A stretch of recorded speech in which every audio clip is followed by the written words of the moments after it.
So when I was in school, my music history professor told me about this one model that some musicologists use to kind of generally categorize music. I like to call it the 3 spheres of music. And although I haven't been able to find any literature on this musical model, it's really helped me make sense of the world, and I thought I'd share it with you all here. So, the 3 spheres of music are folk music, popular music, and art music. And with this chart, you can pretty much graph every single piece of music that's ever been written and how it fits into any given society. So let me break down what each sphere means. So folk music is pretty much any music that has cultural significance. Now, folk music tends not to be like written down, but it'll carry weight within a community, and they're normally performed during significant events. And once you start talking about culture and music, a lot of people tend to look away from home, but we actually have a lot of great folk music here in the States as well. One perfect example of culturally significant American folk music is, well, the Happy Birthday song. Think about it. No one really taught you the lyrics, but you just kind of knew them growing up. Everyone has their own little addendums and additions, like that one annoying middle schooler who screams cha-cha-cha in between every line. You only sing it during a very special ceremonial event that involves specific food and customs, and it wouldn't really feel appropriate to sincerely sing it out of that context. So there you have it. Happy Birthday, a great example of folk music. Our next sphere is pop music, or popular music, or you can even call it entertainment music. And the idea behind this kind of music is that it's meant to appeal to the masses. They're written to be enjoyed and understood by as many people as possible. If you want an example of this, just turn on the radio and you'll get a good idea of what I'm talking about. And for the most part, the pop music sphere has always been governed by money. The more people who listen to and enjoy a piece of music or performance, then the more money you're going to make. So where you can evaluate the significance of folk music by how much emphasis it's given in a culture, you can evaluate pop music's success by how much money it generates. And in our final sphere, we have art music. Now, art music, like most, if not all art, is music that's designed to convey an idea. Now, this can be a concrete programmatic idea, like we might see in a piece of music like Peter and the Wolf, where each instrument is a character and the piece as a whole tells a story. Or it can be something more abstract, like a composer might try to express a musical idea. Like if the composer took a small collection of notes and then used that small collection of notes in as many different ways as possible in order to imagine the limitations that these notes might have. Now, the problem that a lot of people have with art music is that in many instances, art music won't really make sense to the masses. Most people who listen to it will be confused, or it just won't be fun to listen to. We call this concept accessibility. Pop music is specifically written to be as accessible as possible. The more people listen to it, the more money it'll make and the more successful it'll be. Whereas art music will scorn the masses as a means of making sure that it can express that idea in the most specific way that it can. Here's a great example. This is Luciano Berrio's Sequenza No. 3.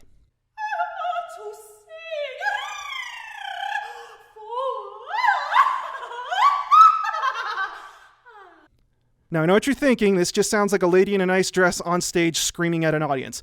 And this is a really inaccessible piece of music. Most people won't like it, and even fewer people know that it exists. But this piece is about something called extended techniques. So an extended technique is a sound that an instrument can make, but isn't necessarily designed to do so. Have you ever seen a video of like 7 guys slapping a piano? Those are extended techniques. And what Berio did here was he was trying to explore every extended technique that the human voice could produce. He's exploring the extremes of what a vocalist is capable of. You can kind of look at this as the vocal equivalent of a tech demo.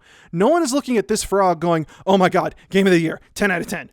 But that's because it's more than just a frog. This is an example of what their tech can accomplish. Similarly, this is more than just a piece of music. It's an exploration of the limits of the human voice. And that was the idea behind this piece of art music.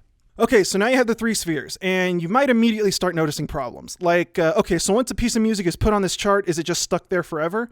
Nope. Most, if not all, music kind of moves around this chart as time goes on and culture changes. Like jazz is actually a really great example of a musical genre that's moved through all 3 of these spheres in the last 200 years. Jazz kind of began as blues that evolved from the work songs of the African slaves of the South, and then moved into pop music in the 1920s and took off as soon as the radio came into play. And in the last 50 years or so, it's really moved into the realm of academia. You'd be hard-pressed to find a jazz musician nowadays that doesn't have some kind of degree. Another great example of a piece of music that moves between spheres is actually our national anthem. I would call our national anthem a piece of folk music. It's culturally significant, you only see it performed during specific times, and it carries a degree of ceremony with it whenever it's performed. Like, it's considered disrespectful to not take your hat off when you're listening to it. But did you know that it started off as a drinking song? To Anacreon in heaven, where he sat in full glee, a few sons of harmony sent a petition. But you might also be looking at this chart thinking, oh, okay, so art music is just better than pop music because it's trying to communicate ideas, whereas pop music is just designed into tricking stupid people into spending their money. No, not really.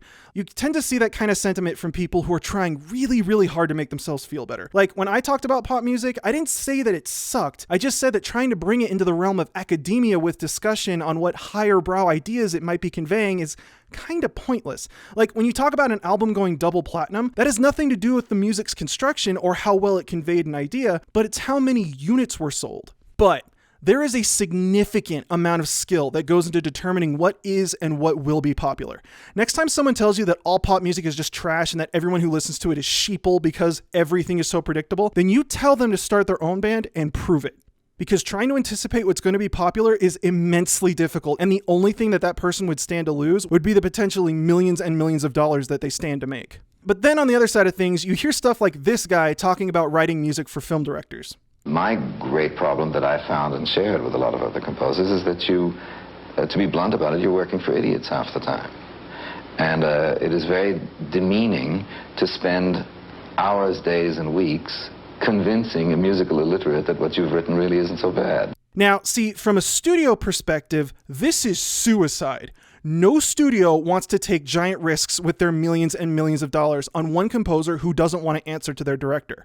They want to create products that are similar to what has already been proven to be successful because it's a guaranteed return on investment. They know people will like it and they know that it'll sell tickets. Studios make sequels and extraordinarily similar films because it's a tried and true method, which makes investors happy. So when it comes to their soundtrack, it's going to make the investors even happier if your composer is willing to closely imitate someone that's already proven to be successful. And here we have the problem. If the entertainment industry is all about making money and is difficult to predict, then making largely homogeneous music is extraordinarily advantageous. This is why we see things like the infamous 4 chords and film studios using temp tracks. But then if art music exists to convey an idea at the cost of accessibility, how would a film studio ever be okay with hiring someone who didn't care if the audience understood the music? And this is where I like to operate.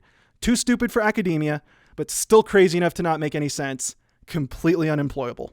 But really, it's about taking highbrow concepts and contextualizing them in a way where everyone can understand and enjoy them, like using themes and leitmotifs to plant and pay off in your film, or using thematic transformation to show how a hero is moving through a story, or even using something like Schenkerian analysis to show how you're paying homage to your film's history. Just because something needs to be accessible and make money doesn't mean it can't be made with a little TLC.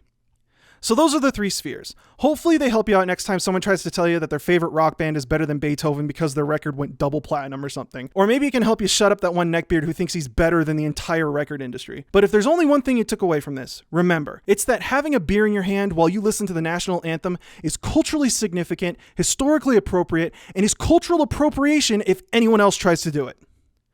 But for now, that's going to be it for me. Thanks for watching.